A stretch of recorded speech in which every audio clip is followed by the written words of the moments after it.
All the audio processing in CUBASE is considered non-destructive until you 100% want the changes to be permanent. This is later discussed in a video called Offline Processing. So while we are going through the next two videos on audio processing, don't be shy to change things around. You'll be able to get your audio files back to the way they were. You can apply audio processing to the whole audio event or to a range selection.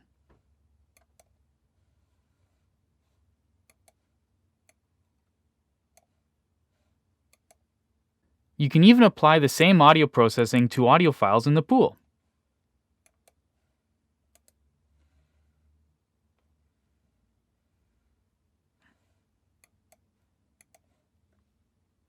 Let's go through each of the audio processes now. Highlight your audio file, and then choose Envelope from the Process menu under the Audio menu.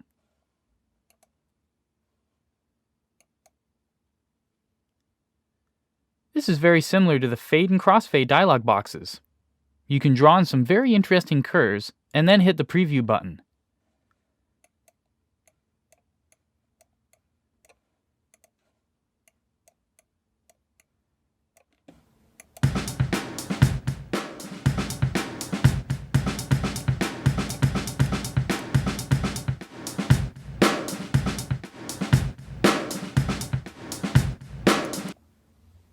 When you're happy with the right sound, hit the Process button. Let's undo these envelope changes from the Edit menu. The next two are Fade in and Fade out. Since we already know about fading from the Level 2 DVD, and since we just covered the envelope process, there is really no need to cover these. The gain process allows us to change the gain or level of the audio.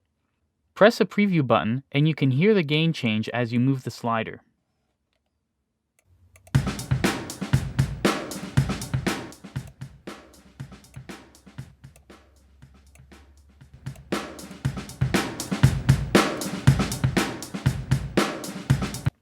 If you go too high and clip the audio file, the clip detected will show. Otherwise it will say no clip detected.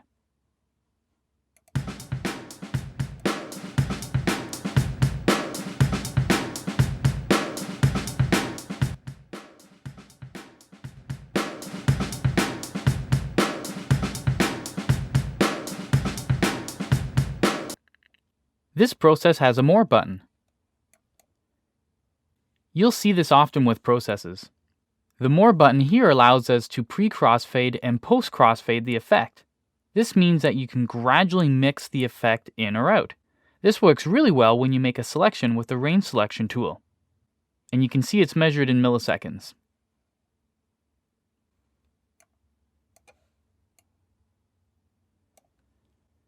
The Merge clipboard allows you to mix the audio from the clipboard into the audio we have selected. Let's grab the pad sound and jump into the sample editor. You need to copy a range of audio using the range selection tool in the sample editor, and then choose Copy from the Edit menu.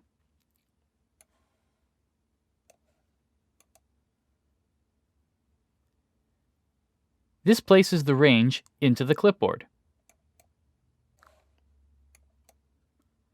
Now let's choose the drum beat again and select Merge Clipboard.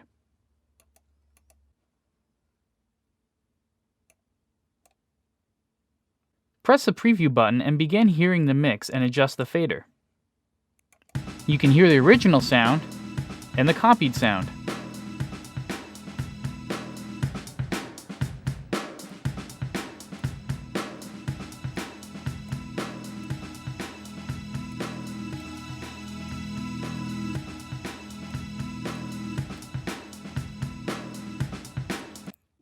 The More button allows you to pre- and post-crossfade the sound. A tip here is to make sure your copied sound has enough audio to fill the original sound's length, or else it may cut short. Next is Noise Gate.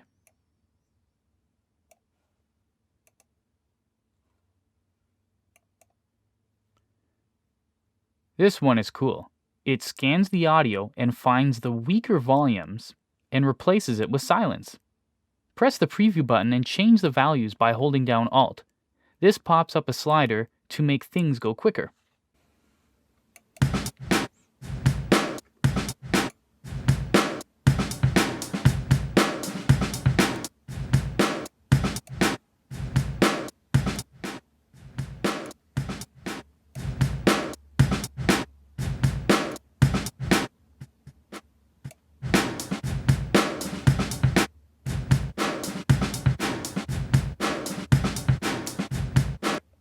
You get a dry-wet mix setting in the More section. This allows you to change between the original and the new noise-gated sound. If you have stereo files, you'll get an extra function here called linked channels. This allows you to link the left and the right channel so that they noise gate together. You can turn this off and the noise gate will work independently on the left and right channel.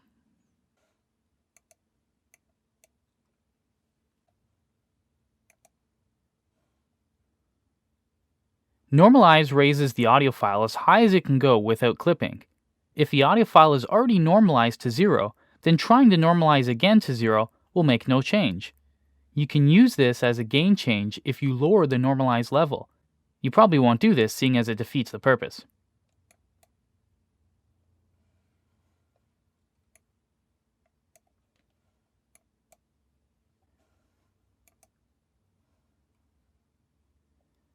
Phase reverse basically turns the waveform upside down, actually reversing its phase.